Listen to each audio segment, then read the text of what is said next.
Well, everybody, today is the day.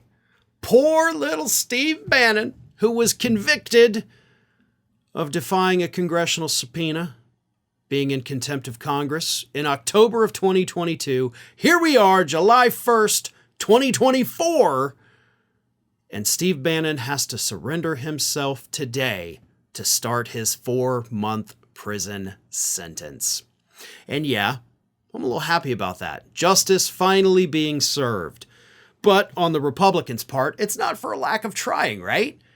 I mean, I talked about the fact this past week that Republicans in the House of Representatives attempted to, we're going to rewrite history and do away with the legal reasoning that the January 6th committee gave to justify the subpoenas and to justify their own existence. We're just going to erase that. And then bada bing, no conviction for Steve Bannon.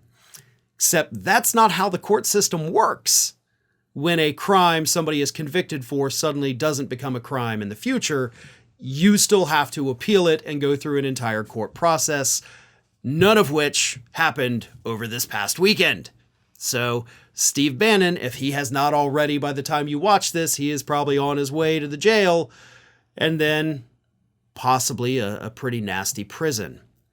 And this could not come at a worse time for MAGA world, right? Steve Bannon is going to be in jail for the next 4 months, folks. 4 months! It means he's only going to get out a couple days before the presidential election. So in this last final run to the presidential election, the Republican Party, the MAGA movement itself, is losing their most vital voice. Because when Republicans want to say something stupid, when they want to complain about anything that happened to them and play the victims, who do they come running to?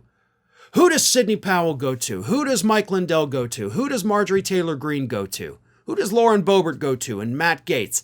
They go to Steve Bannon. Now they got nowhere to go. It's kind of sad for them. Not to mention the fact that when Donald Trump gets sentenced on July 11th, you're not going to have Steve Bannon there to spin it. No, you're on your own now, Republicans. You're not going to have Steve Bannon out there promoting Project 2025 nonsense.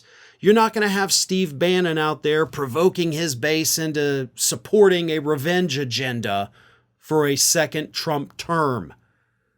This is a big deal. This is a huge problem for the MAGA movement not having that voice for the next 4 months. Anything could happen in that 4 months. Obviously, the last few days have been pretty good for Trump, right? He did have a, victory according to the viewers of Thursday night's debate.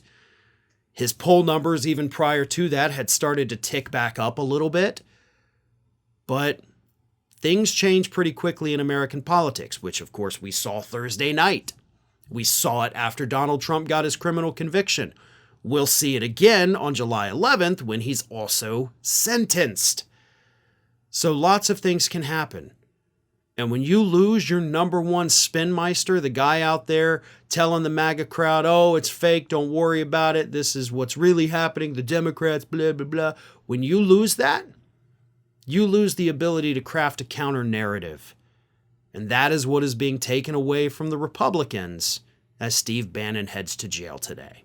Hey everybody, I don't know if you've noticed this, but we are closing in on a pretty major milestone here at Fair and Balanced as we approach 500,000 subscribers. But we're not there yet, and we definitely need your support. So if you're not already, please do subscribe to the channel, and don't forget, like and comment on the videos and share them as widely as possible.